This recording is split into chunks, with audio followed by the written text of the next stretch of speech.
This session is the focus is formation of leaders, but I thought I'd say something about leadership before we talk about the formation for leadership. And we've already heard in Barry's story and Paul's story their experience of formation and what they did in preparation for various roles. And as we start, it could be good for yourself to think about what formation have you done for whatever role it is that you currently do in life. Not necessarily at parish level, but for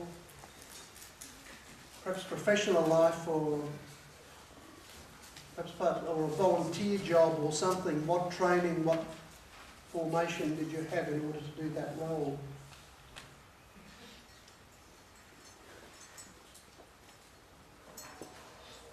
As you look at the slide I've got up on the screen, I hope my expectation is, one shouldn't have expectations, but my expectation is that if you look at that, you'd be saying, as I did when I first chose it, is that there's something fundamentally wrong with that image.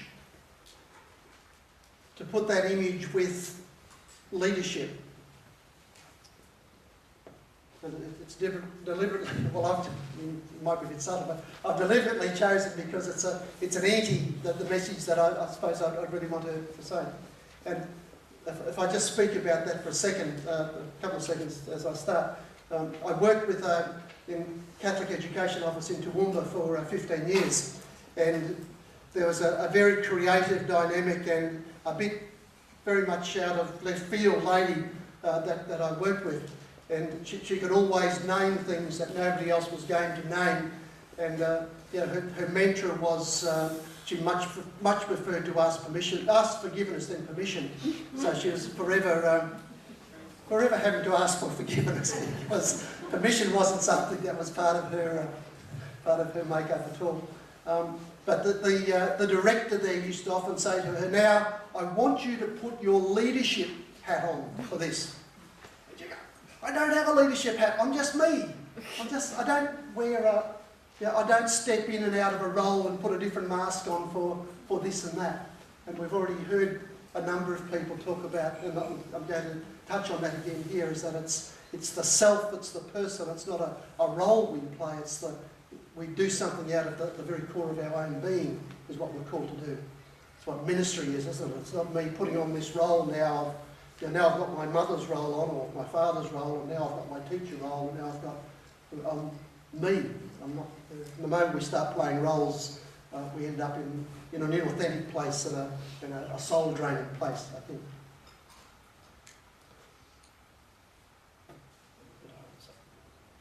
So, just for the brief time, it's about 15 minutes or so, maybe a bit longer. I'm just going to ask those sort of questions. What's leadership? What's Christian leadership? And then try and address, which is the topic for this session, formation for leadership. Make some comments about that. And I'll just work on my own experience with parishes over a number of years on that question.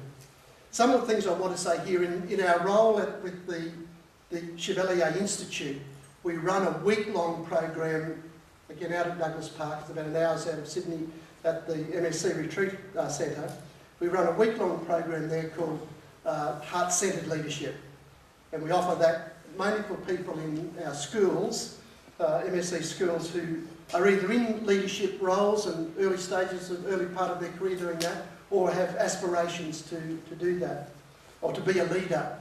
And our focus is to say, well, most of them would have done masters at various levels around leadership, but we want to ask the question, what does spirituality of the heart say to us about being a leader? And so a couple of things here I'll borrow from that.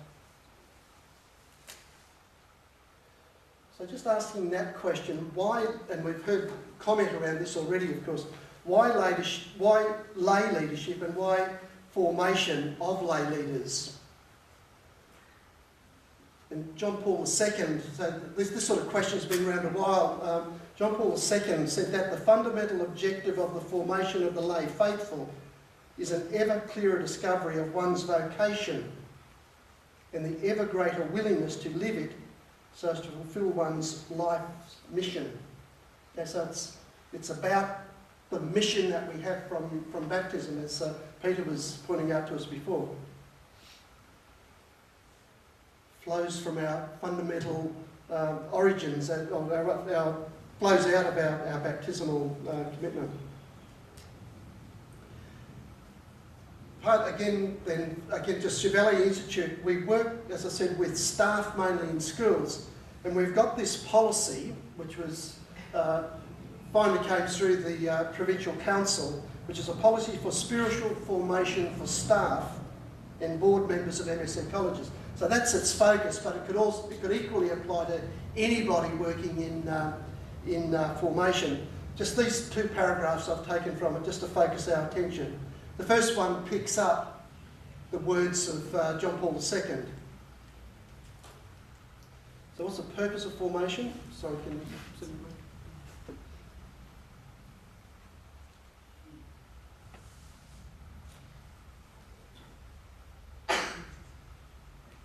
So there's a certain intentionality around it so that we can be more focused on our mission, which flows out of our giftedness. And then this one, which some have already picked up on too. Can you read that? You don't need me to read it. I'll just get out of the way.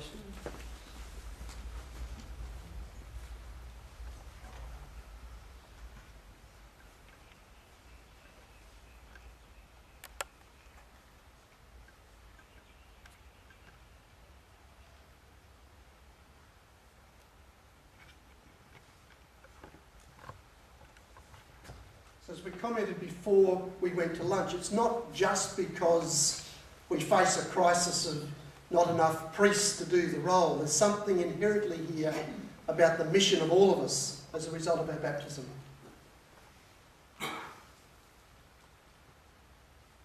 As I said, even though we've got MSC colleges there, it could equally be MSC parishes. Of course, as clergy age and become fewer, the issue of lay leadership then becomes more critical, but hopefully it would be there even if there were priests everywhere for us.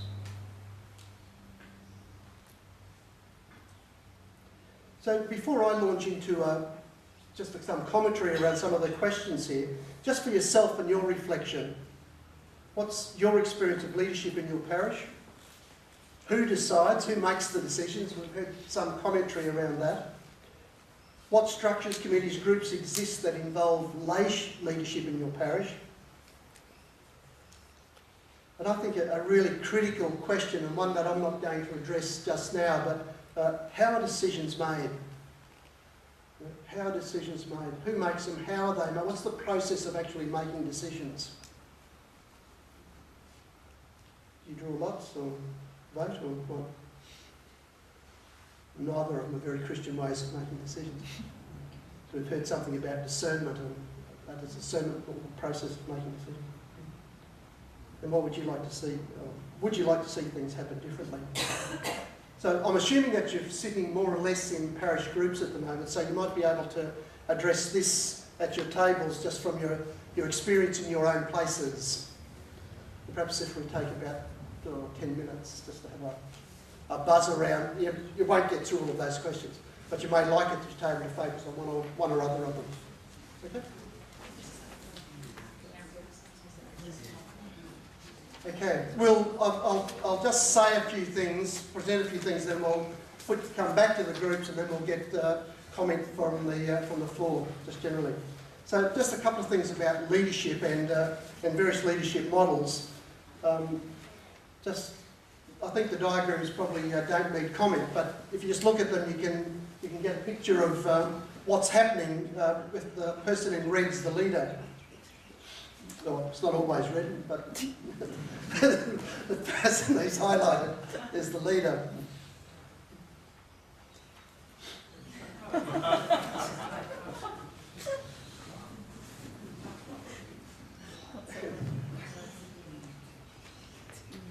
and from your own experiences, if yours is anything like mine at all, you've probably experienced all four like that, and you've perhaps even tried to lead in those various ways at different times.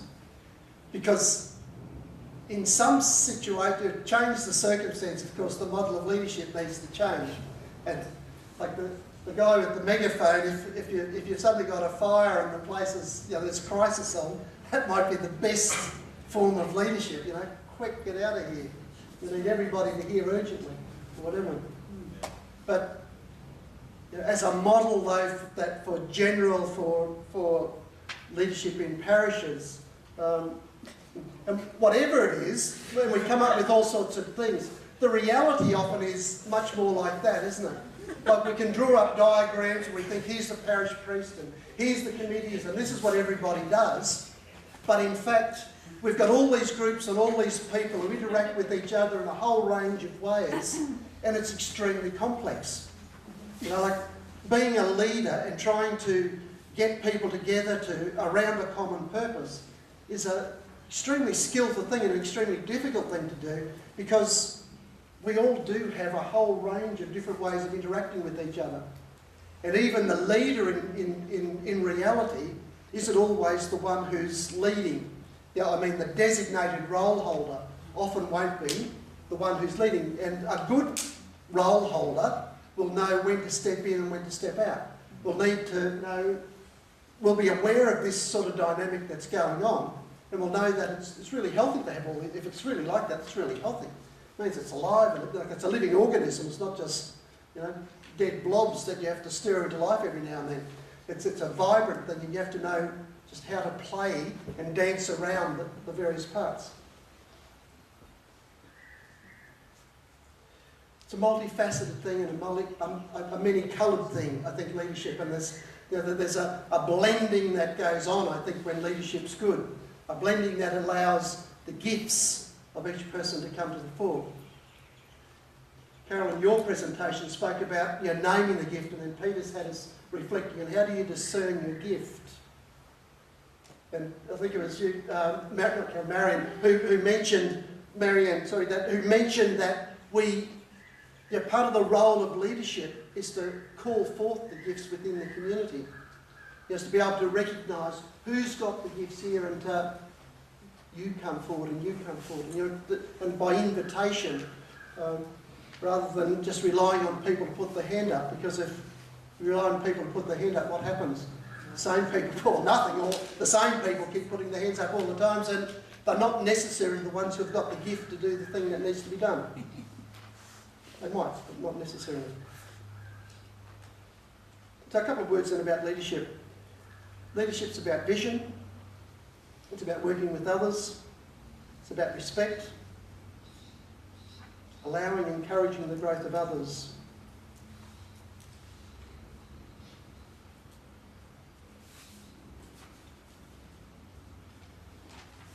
Often when you hear talk about leadership, we think about the power of the person who's the leader. We're saying here leadership's not concerned with the power of the leader, with the person with the role, as the role holder, but it's about empowering others. It's concerned with growth rather than control. It's shared leadership where, and this is a school thing, where school leaders, so where parish leaders, with or without formal leadership roles, use various strategies to change the school or change the parish culture in the parish improvement efforts.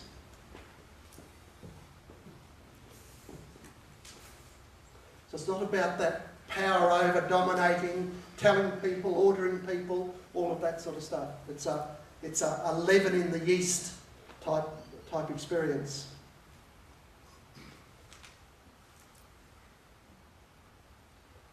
And Peter was on this before, and others too, but the authentic leadership, it's not an outside thing, so it's not you've now got the role so you go out and do stuff. It comes from inside, it's an inside out thing, it's who am I as a person.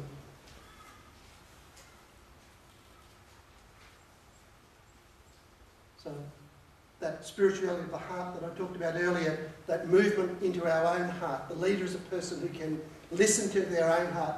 Peter gave a beautiful story of his own discernment process. of listening to what your inner self is telling you, to be aware of the signs and to know how to read them, to know what's going on for you. If you can't lead yourself, you can't lead anybody else. You're not in control of your own self and your thought processes and your feeling processes.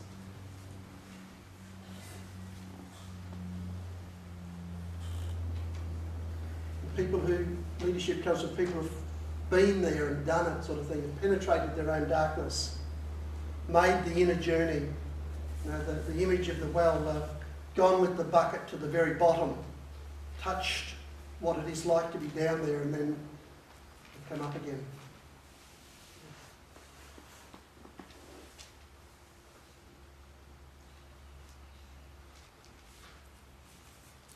People who know how to lead because they've been there themselves. So that word authentic, good leaders need to be authentic. They work not out of seeking approval, getting the applause, being told how wonderful they are, needing that affirmation all the time. They come from that deep conviction from within inside themselves, and can even lead sometimes when they know it's going against the tide. Lead sometimes even when they know it's going to be the unpopular thing to do.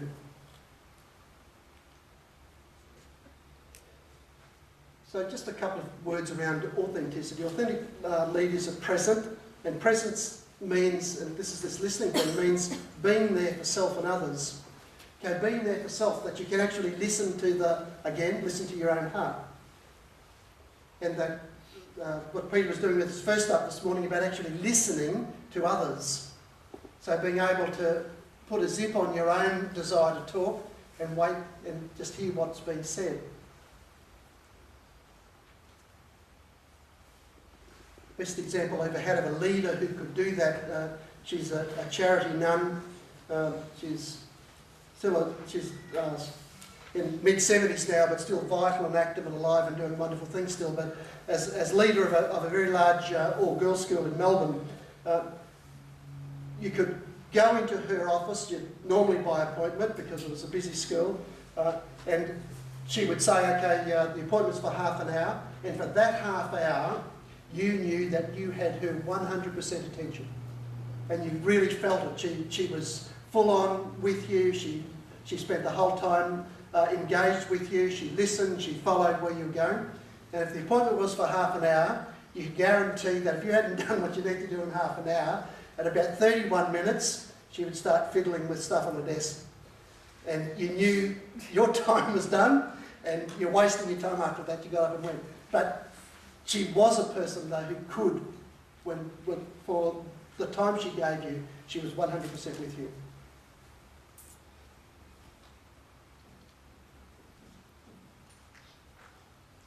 And often enough, we are that. We're only half present. And all sorts of things distract us and take us away.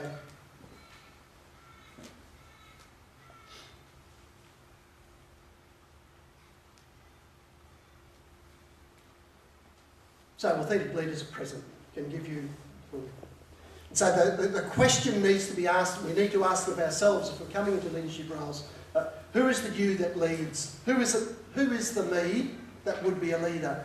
What is it about me that qualifies me to be a leader? What's the gift that I have that I can show leadership? And it doesn't have to be in formal roles, of course. All of us lead in all sorts of ways without necessarily the formal role holder bit. But who's the me that leads? John last night reminded us of the words from Proverbs, where there's no vision, the people perish. Where there's no vision, the people perish. So being able to lead is about providing a vision that others can follow. And it involves collaborating with others and empowering others. So it's about vision and working with others. It's about respect for people and allowing and encouraging the growth. It's concerned with influencing people to work willingly for group goals. And so there's a certain influence that needs to be brought to bear to try and encourage people, well, this is what the group needs, rather than this is just what you want for your own whatever. As already noted, it's not primarily about the power of the leader as it is with powering others. It's concerned with growth rather than control.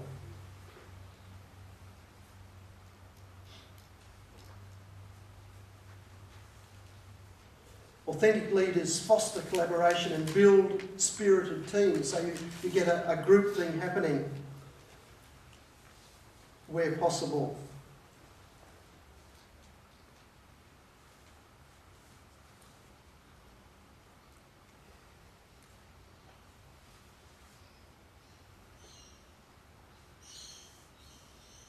And there's some just words generally around leadership. When we move to our parish settings within the Catholic Christian or Christian Catholic tradition, of course, our model is the model that Jesus would give us as a leader. So Jesus for us becomes the indispensable model for our leadership. And what differentiates Jesus, you might ask that question, as a leader, is his all-abiding and foundational belief in God's love. And because of that, the whole way of interacting is a relational one. And we heard that earlier too. And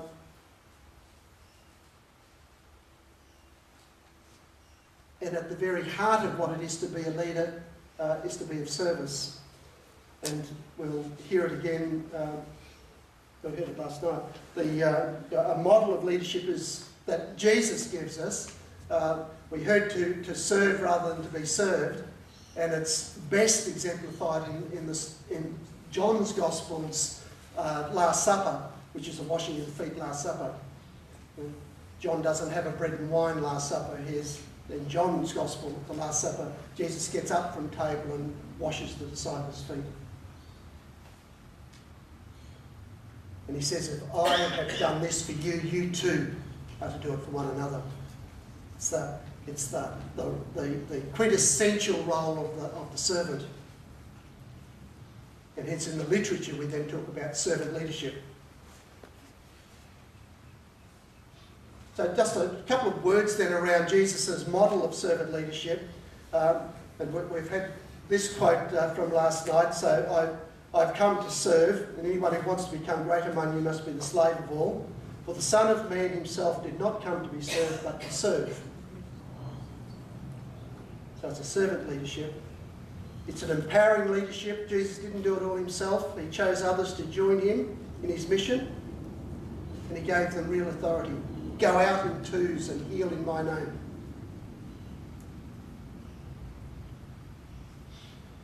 Go make disciples of all nations, baptising them, etc. I think Paul mentioned this in his presentation earlier. Jesus' leadership is a leadership from below. It's a giving voice to those on the fringes.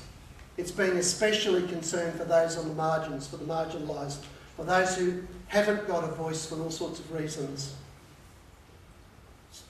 At parish level, looking around to see who's retiring there into the background, who's starting to disappear from the community, who's not here that you sense would like to be here only if something else was different. And it's a non-violent leadership. And I don't just mean by violence, with a gun to the head or all sorts of idle threats. I mean any sort of leadership that's bullying or overbearing or that is full of imperatives, you must, you should, you ought, all of that sort of stuff. It's violent forms of leadership. So Jesus' leadership is seated in freedom and love. It's invitation. The rich man goes away sad. He's allowed to walk away. He doesn't go with Jesus' judgment on his shoulders. He was simply offered the invitation and he declined it. And that's the end of the matter.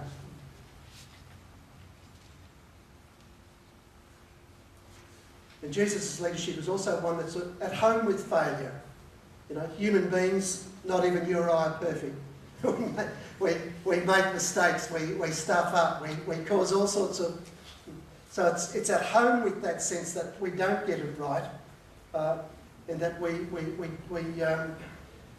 that we've got to deal with our own weakness and our own vulnerability.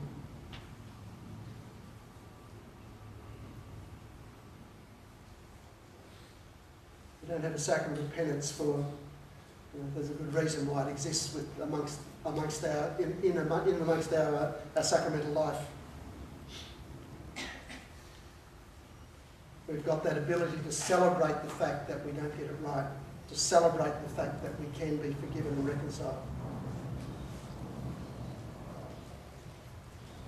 Jules himself is interesting and instructive when it comes to leadership. Jules Chevalier, this was in 1857. The superior leader will be wise, prudent, spiritual. Think about this for the people that you'd have to be your leaders or your own leadership. Enlightened above all in the science, in the knowledge, in other words, of the saints. Constant earnest without affection, firm with it, but without severity. I think it's an MSC thing. Always kind without being soft. Tough love, perhaps. Likeable but unassuming, etc.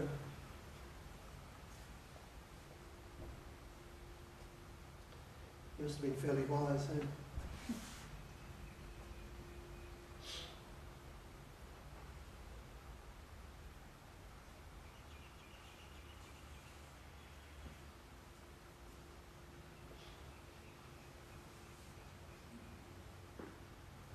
How do we do that? What's the vision for MSC? What are we trying to do?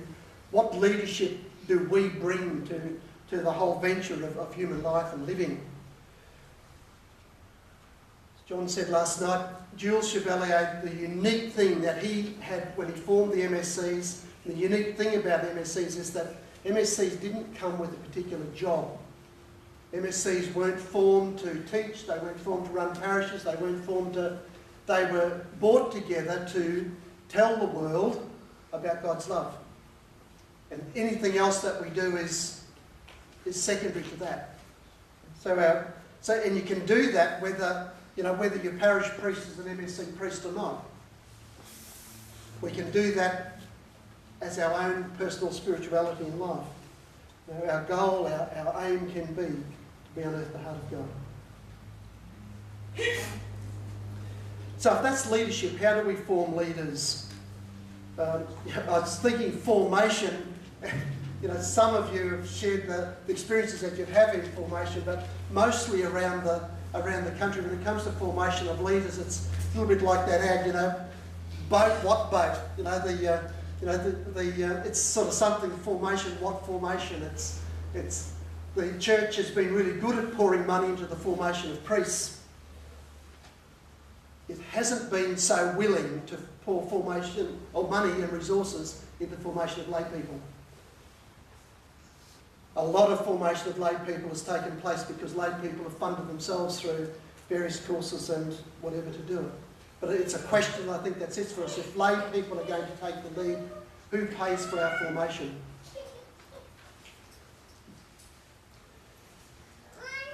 Three areas then, just briefly before I finish, three areas that I would isolate then, which I think is significant and important for pastoral formation for leaders, are these three. The first is personal and spiritual formation. So the opportunity for ourselves to connect with our own hearts, to listen to our own hearts, to get to know and to learn how to listen to God speaking within. And then to find authentic ways to give expression to that. How do I live what I'm hearing within my own heart? Because that takes time. It takes time out, it takes time, quiet time, retreat time, reflection time to do that. And if we can, to do it with a wise mentor, with a spiritual director or somebody that we trust and who's perhaps wiser than we are in such matters to help us listen, to discern what's happening.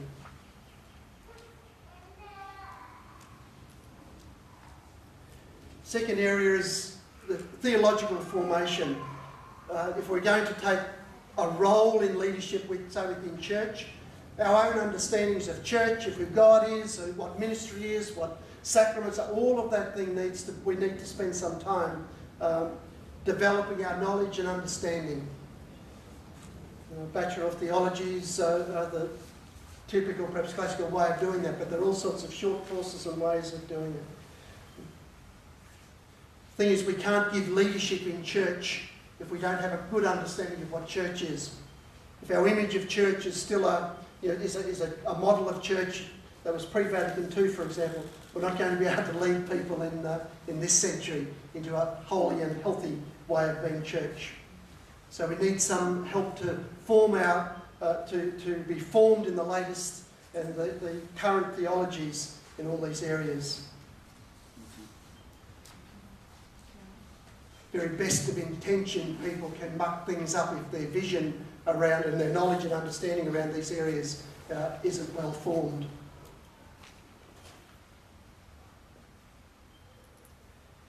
And finally, one that people often want to jump to first, but I think it comes last in my book, is then the skills for ministry. You know, all those questions of how do I lead a parish meeting? How do I lead a parish pastoral council? How do I lead a grief group? How do I lead youth in youth ministry? How do I prepare people for marriage? How do I celebrate a Christian rite of a funeral, for example? You don't need a priest to celebrate a Catholic funeral. Anybody really can do that. You don't need a priest to baptise somebody, even though our tradition is normally to do that, but anybody can baptise. You don't need a person doesn't have to be ordained to bless. You have to bless water to make water holy and to bless people with water.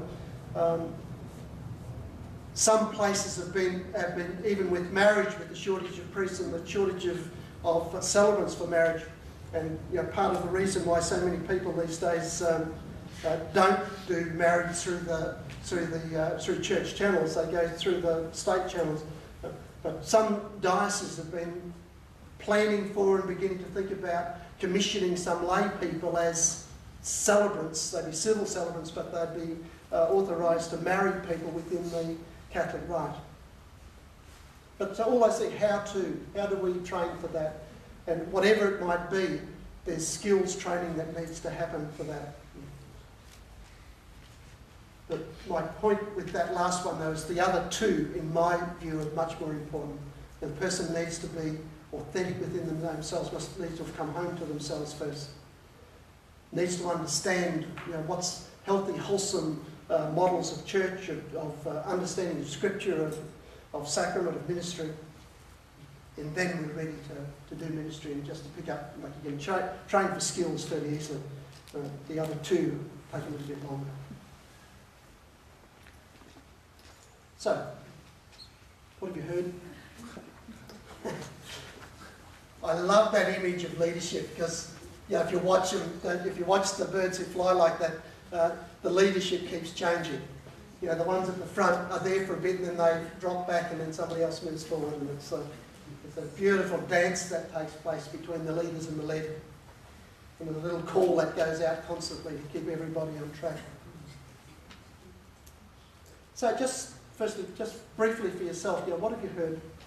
And how does this fit with your appreciation of lay leadership? From your discussion earlier, I'm just going to invite you to go back to that for about 3 or 4 minutes, that's 5 minutes. Then I want to hear just invite some comment from the floor. We'll have a longer time after afternoon tea to explore some of this, but just for now, just what have you heard? What's the wisdom around at your table around some of these issues of leadership and formation for leadership of lay people? Anybody? I've exhausted you all.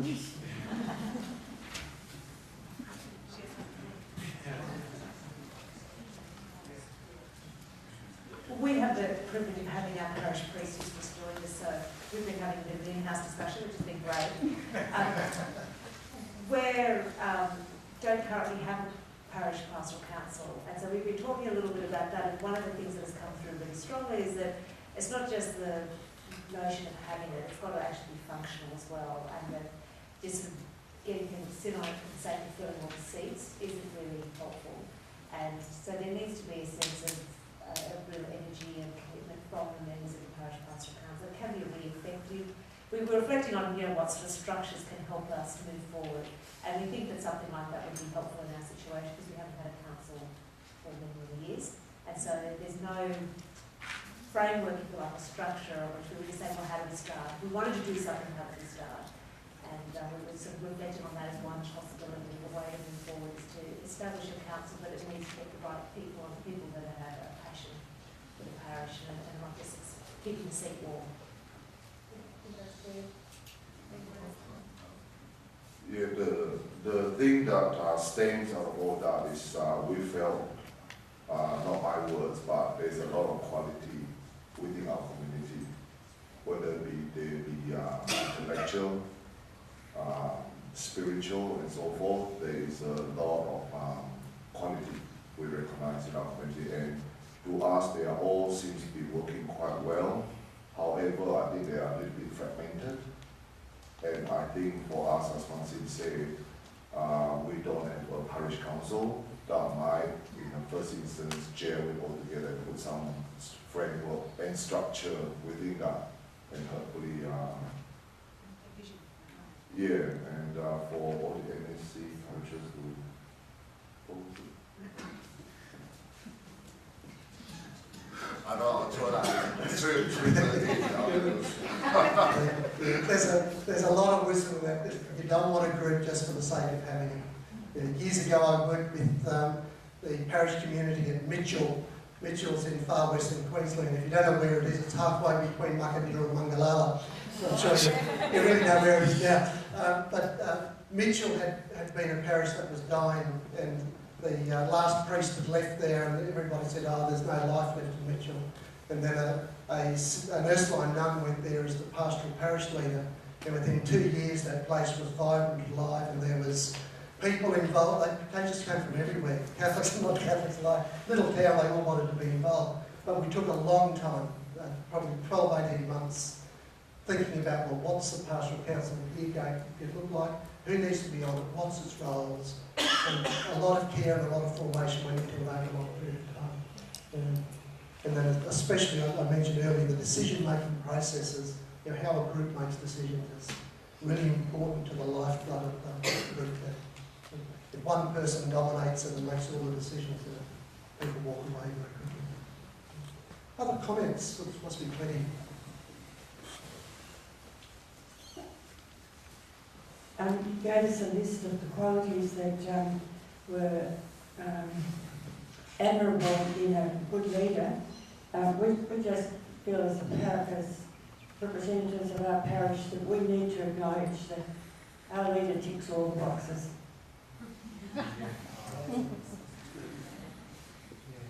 And one of the things Father Chris does particularly well is a point you mentioned, which is around tapping people on the shoulder and feeling comfortable to do that.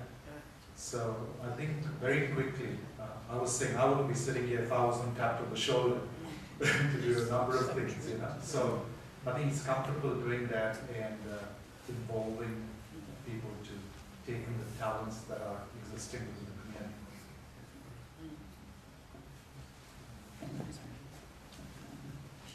Thank you. There was somebody else somewhere.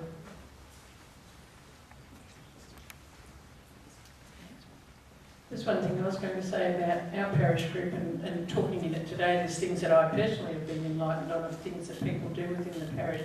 So what resonated with me, just as we got to the end of it, was the leadership coming from inside. And I think that we do so many good things in our parish, but not everybody knows about it. So I think it's really important for us all to go back as part of the parish leadership and make sure that the leadership does come from within inside. And we need to as a voice, be heard so that other people do know what's happening and what's available to them in our parish. Thank you. Great point.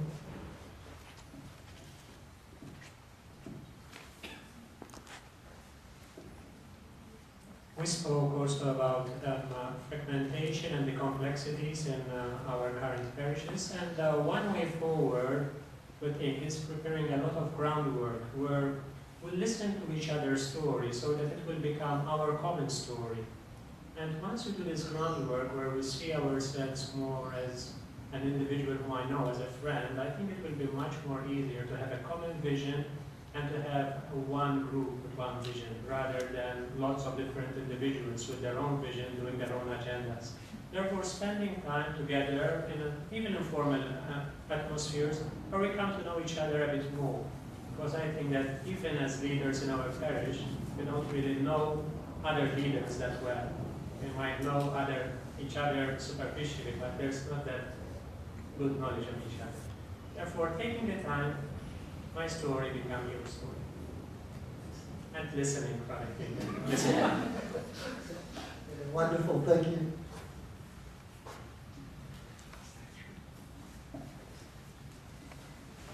We often hear today that the school is the face of the church. So I think it's very, very important when we're having parish discussions that anything that happens in the parish has to be with the parish school. Because, and I think there are various levels of stakeholders involved here, we shouldn't just limit it to the adults, but it should be at the grassroots level too, because there's so many students who have wonderful leadership qualities and they need to be nurtured. And teachers and parish workers and parents through the parent body.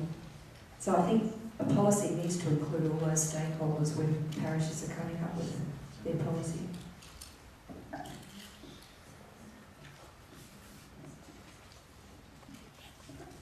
Thank you. A great reminder to be aware of all the people in the parish, not just certain groups. I suspect the elderly also put their hand up there and say, what about us? I really admire the different characteristics of the leadership that I saw on the screen there. But I mean, it's great. And one thing that I just want to express is, I think St. Paul mentioned about the different gifts and talents. And I think looking at in a community or in a group or a company, as this building is established, I think different, we've got different gifts that are applied to the building to come into existence. And I mean, it's great. The parish priest is not the only person that will build up the faith of the church. It's all part of the contribution from the lay people and the church. Yeah, that's all. Thank you. Yes, naming the gifts. A window is not a brick, it's not a light bulb, is it? We're up to morning afternoon. We're up to afternoon tea time. We can just hold that because we're going to come back to more reflection after afternoon tea. Just one last comment just on the gifts. I knew a parish once that wasn't my parish, but I visited it from time to time, that named the gifts of all the people in the parish. And every Sunday on the parish bulletin, they'd have a list of half a dozen names of what this person's gift was. And bit by bit, over a period of time, every person in the parish's name would be listed with their gift. One Sunday I was there, and this lady's name was there, and her gift was listed, death of a child. And I just looked at it, I thought, and I had, of course, I had to go and find out what that was doing there. And they said, yes, this lady, 3 or 4 years earlier, had the tragic loss of a 6-month-old, her child died. And what had happened was this woman had been embraced by the community, and over time, with that experience, she went into grief counselling and became the person in the parish who could sit with people who were grieving. And her skill, as a result of having that awful experience, then became her gift. And the parish named it as her gift, and I thought it was an interesting way of doing it. They start confronting ways to name it. But see, sometimes when we think of gift, gift comes often from our experience. It's not necessarily something that we might have been inherently good at, a talent that we're born with. Sometimes the gift is the gift that life has given us. And it may not look like a gift when we first receive it. let's enjoy afternoon tea. We'll come back at 20 past, 40 past.